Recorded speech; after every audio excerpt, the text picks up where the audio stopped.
Good morning student, myself Manisha Chopra from Floridale Public School. Today we will start Economic Chapter 1, The Story of Village Palampur. इस chapter में हम एक imaginary village है पालमपुर, उसकी story पढ़ेंगे. The purpose of the story is to introduce some basic concept relating to production, and this we do through a story of a hypothetical village called Palampur. यानी एक ऐसा विलेज है जिसमें एक इमेजिनरी विलेज की बात कर रहे हैं जिसमें सारी फैसिलिटीज़ मौजूद है.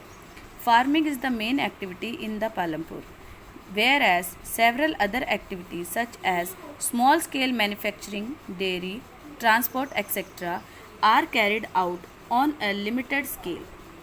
मतलब फार्मिंग तो मेन है, उसके अलावा डेयरी हो गया, मैन्युफैक्चरिंग हो गया, ट्रांसपोर्ट हो गया, ये भी लिमिटेड स्केल में यहाँ पर मौजूद है. These production activities need various type of resources, natural resources, man made item, human effort, money etcetera. Agriculture करने के लिए या फार्मिंग एक्टिविटी करने के लिए आपको इन रिसोर्सेज की भी रिक्वायरमेंट होती है.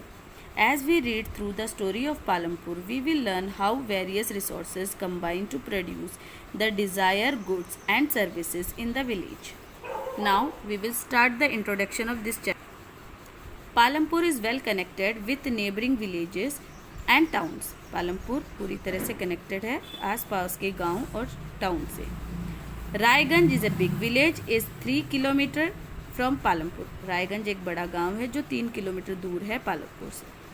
An all-weather road connects the village to Raiganj and further on to the nearest small town Sholab. Shahpur एक छोटा टाउन है और रायगंज एक बड़ा गांव है.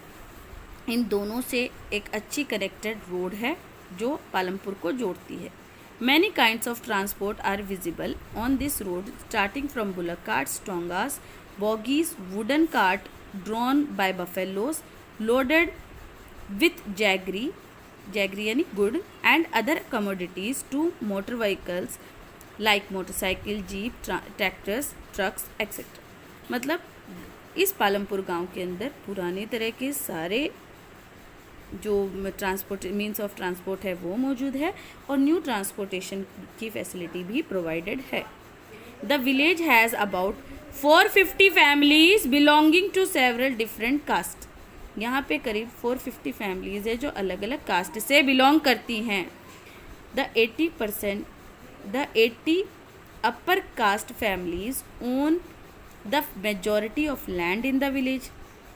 450 फैमिलीज है, उसमें से 80 फैमिलीज हैं जो अपर कास्ट से बिलोंग करती है, उनका खुद का घर है और उनके घर जो हैं वो काफ़ी बड़े हैं जो ब्रिक से, सीमेंट से और प्लास्टरिंग किए हुए हैं. एससी कास्ट वाले दलित हैं जो कंपेरिज करते हैं थर्ड पॉपुलेशन में और वो कहाँ रहते हैं? Corner of the village and in much smaller houses. और उनके घर भी छोटे हैं जो कि मड स्ट्रॉ से बने हुए. Most of the houses have electric connection. ज़्यादातर सभी घरों में इलेक्ट्रिक कनेक्शन है. Electricity powers all the tube wells in the fields and is used in various type of small businesses. Electricity की वजह से सारे फील्ड्स, ट्यूबवेल्स में इनको इलेक्ट्रिसिटी मिलती है और छोटे बिजनेस उनके चलते हैं. पालमपुर में 2 प्राइमरी स्कूल और एक हाई स्कूल भी है. यहाँ पे एक प्राइमरी हेल्थ सेंटर है जो गवर्नमेंट रन करती है और एक प्राइवेट डिस्पेंसरी है जो प्राइवेट ओन है.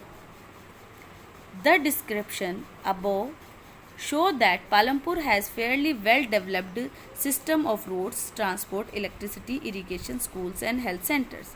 Compare these facilities with those in your nearby village.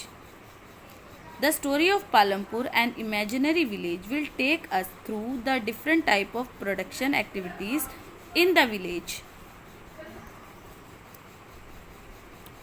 In the village across India, farming is the main production activities. India के अंदर, इंडिया ही नहीं बल्कि सब जगह, मोस्टली जगह पे या इंडिया के गांव में ज़्यादातर फार्मिंग की जाती है. The other production activity refer to as non farming activities. एक होता है फार्मिंग एक्टिविटीज़, एक होता है नॉन फार्मिंग एक्टिविटीज़. उसमें क्या इंक्लूड होता है? Manufacturing, transport, shop keeping etcetera. What is the difference between farming activity and non farming activity, ऐसा क्वेश्चन पूछा जा सकता है।